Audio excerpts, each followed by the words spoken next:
Hi, I'm Paul Roberts, and this is Conscious Counseling 101. And today we have a message from Greg. He says, I have a lot of respect for your desire to help hurting people. I should warn you up front. I believe that I have a lot of potential, but it remains untapped. And to be honest with you, I'm a hot mess. Quite frankly, I feel like absolutely stuck in every possible way and have somehow managed to screw up or completely destroy everything that was good or had any value in my life. I'm estranged from my family. Everyone I ever trusted or cared about has turned on me. And if I didn't believe in the existence of God, I would have walked in front of a bus long ago. Would you be willing to talk? I humbly and gratefully give it a shot. Okay, yes, absolutely. And you've got a great thing here. You've got a great thing here. You have enough desire to have a belief in the greater eternal meaning of God than you do in just wanting to throw it all away and have it be done with. That's a big thing. And talk about potential. Oh my gosh, that's potential. I don't care how skillful you are. I don't care what you know and think you can do. The potential that you have is the fact that you'd rather live and you'd rather put your faith in something larger than yourself than just make it all go away. You also have potential in another area, and that is that you're troubled by this and that you took the time to reach out. This is huge. You have limitless potential because of two simple things. You care and you have faith in something larger than yourself. Now, my first question would be I don't have very much to go on here.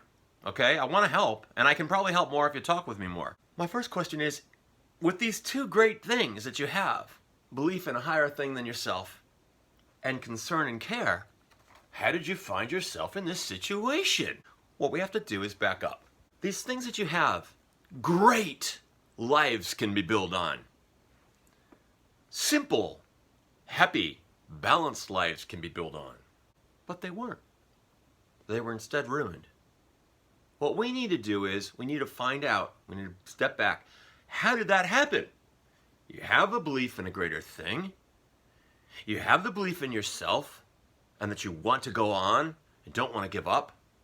How did this happen? I don't know. So I'm going to have to be very limited on this video. But I would say, whatever you do, don't blame these other people. I'm sure they have broken qualities because, hey, they're not there for you. They should see under the magnifying glass that you've got real problems and issues, and if they don't care, at least on the level that you do, something's wrong with them, okay? I have to make that statement because they should see what's going on in your life. You should have made that obvious to them, but some people can't see. Some people aren't heightened conscious people. And maybe they just threw up their arms and said, that's it, I've had enough. Look at him, he's a hot mess, like you say. I don't want anything more to do with him. So what do I say in a lot of these videos? What's the one thing we can count on? Not our faith. We believe in that and we hope that it will and hope we can guide ourselves towards a greater meaning. But what's the one thing we can count on? Ourselves. What we do, what we think, how we think, who we are, how we manifest that in our guiding of our lives and our managerial skills of all that we are, and how we help others perceive who we are. But first, before that ever happens, how we become heightened conscious and truly accurately view and perceive who we are, and how we hone and manipulate and change that and manage it, and become aware of how we project out what we perceive to others and how they perceive it back. I'm Artsy One. That's what I call myself. When I went to art school, I learned what art was. And I also learned what art was not. Art is not about artsy-fartsy, okay? It's about, and that's okay, it's fun. If you want to have fun with art, you can have fun with art, But it's mostly for yourself if it's artsy-fartsy. Or Emperor's New Clothes, fooling somebody else into thinking, look at me, I don't have any talent, but this is art. Now, what art is to take a concept and work with it and totally come to understand it and convey it in a way and manifest itself in a physical world so that you can share it with someone that doesn't see what you've done with it and doesn't understand, but because of your work, then they will understand. You're a successful artist if you're able to make that happen. That's what art is. I'm Artsy One. I don't work much with painting and sculpture as much as I used to.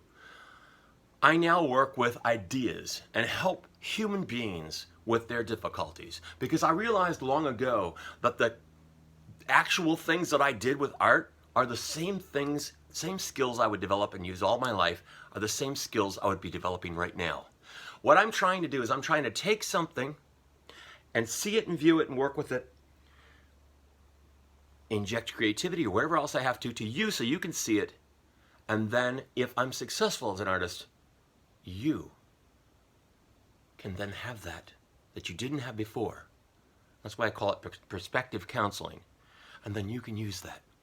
Now, what you need to do is, you need to be aware that you are the artist, the creator.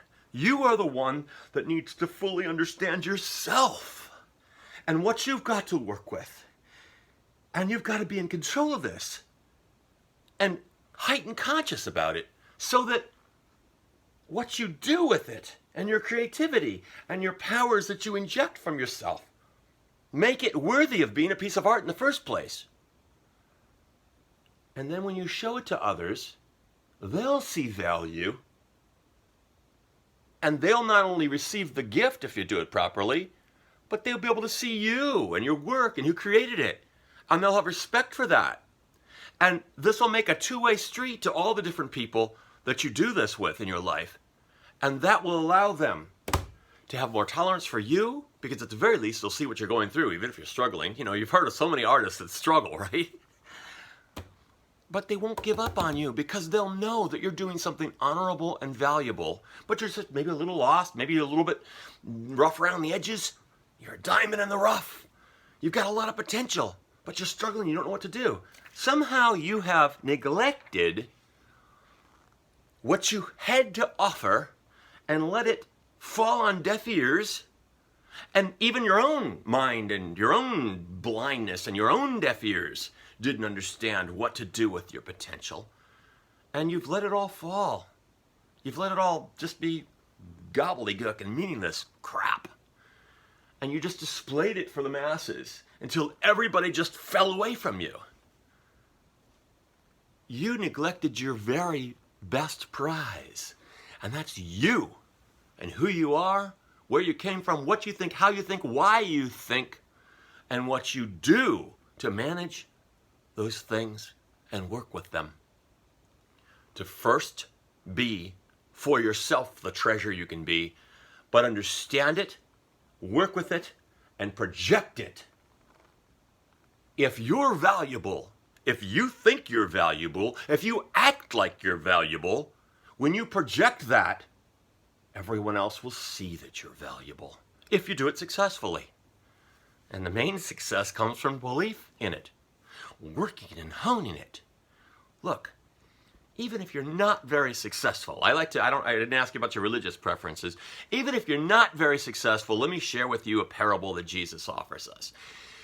The master gave 3 servants an appropriate amount of money that he thought that he could offer them to do what they could do. One received 10 talents, one received 5 talents, one received 1 talent. He went away for a while, and the one that had the 10 said, I'll invest this and I'll see what I can do with it, and I'll offer it back. And the next one that had received the 5 did the same. But the final one, the one that only received not very much, but the one buried it in the ground. He was afraid of this master, and he came back that he would be in trouble if he lost what he had. Well, the master came back, and he was pleased with the first one that said, here, I have given you back what you've given me, but also 10 more for you. Next one, 5. Here's the 5 that you gave me, but I have 5 more for you. But the last one only got the 1, said, well, I was afraid of what you might do if I screwed up and messed up and didn't get you back this talent. Here it is. I hid it in the ground, and you got it back. But nothing was added. The message that we hear is that the master was not happy with that person. I don't know whether he gave him less because he just didn't have enough. That's not the point. The point is, whatever he was given, he didn't do anything with it. So you might not be the man with the 10. You might not be the man with the 5. You might only be the man with the 1. But your use and your managerial skills and your heightened conscious understanding of the one is being squandered and wasted so that what you're projecting to others isn't flowing over from you like a cornucopia or a well that floweth and springeth up forever. It is being squandered somehow. And I say this because I don't want to make you all to blame, but if you just gave tidbits of some kind to the others that have abandoned you and that are not there for you, they wouldn't have estranged themselves from you. If they saw potential and value in you, even if it was just that you had one talent and you were going to gain another, that would have been enough to at least hold them in if you had some care and compassion and concern and empathy, and they would have that back to reflect to you. But somehow I have to say, I'm guessing with what little you've told me, please, if I'm coming on too strong, I'm sorry, but I only have to go on what you have here. If you talk with me more, I'll give you more. I have to believe that somehow you haven't done what you could do with what you have. And so others have saw you squandering it. They haven't seen positive projections from you, and they've given up on you, seems like. And I imagine when they were throwing daggers back at you, you probably were defensive, probably got angry at them, probably did things that you wished you hadn't said and done. And once again, from the only using the talent buried in the ground and not having anything good flowing over, all you did was project a negativity from it being buried in the ground, nothing more to offer. And that exacerbated the situation and left you where you are now. So what do we do in perspective counseling? This is what we do. First thing is we are truthful with ourselves. We understand, and we don't try to keep turning our head from this, saying, oh, no, it'll go away. It'll improve somehow. I'm not going to do anything. We get up every day, and even if we only have the one talent, we use that talent to the fullest ability. We're truthful with ourselves. We're honest with ourselves. We go and we try to raise our consciousness. We try to become aware of what's happening and why. Be totally self-honest with ourselves of what we've done to cause any part of this. Even if there's other people's faults involved, we still are honest with ourselves that there's something we could do differently than we've done. Because the definition of insanity is doing the same thing over and over again, expecting different results. It isn't going to happen. What you need to do is you need to change the way you view things and the way you operate. I don't think you're worthless. I already started off this video by saying there are two valuable things that you have going for you. One, you care. Two, you put your faith in something larger than yourself, even though it's just faith. And the combination of those two create the fact that you want to go on. You want to make it somehow. You want to do better. You have belief that you have potential, you said, and that you can do better. So now how do we do better? Well, you've already taken the first step. You've talked to somebody that understands all these concepts and can relay them back to you with the art that I create and project. Now, I want to teach you as we go along how to create that art in your own life. Even if you don't have as broad of a spectrum of palettes of colors that I do to paint with, you might just have a few. Maybe just black and white. But you know what? Elaborate images have been created in black and white. You can create an elaborate image of positivity and have the people outside come and want to paint with you to add color in. But you must project first. When you were a child, surely you colored. Surely you had black and white lines there. And you were encouraged to pick up the crayons or the markers or the pencils and color it in and make it better than it was. Think of yourself as a blank coloring book. Think of yourself as somebody that's worthy to be added to and colored in. So the potential doesn't just come from you, it comes from everybody else also. Yes, you do have potential. Make a coloring book, black and white if you must, from that one talent, worthy of other people wanting to color in. Your part is presenting it as worthiness. And continue to build that worth, and others will contribute, and you can start to rebuild your way back to where you were. I'm Paul Roberts. I have to leave this at 15 minutes because that's all the phone will upload. This is Conscious Counseling 101. Talk to me again.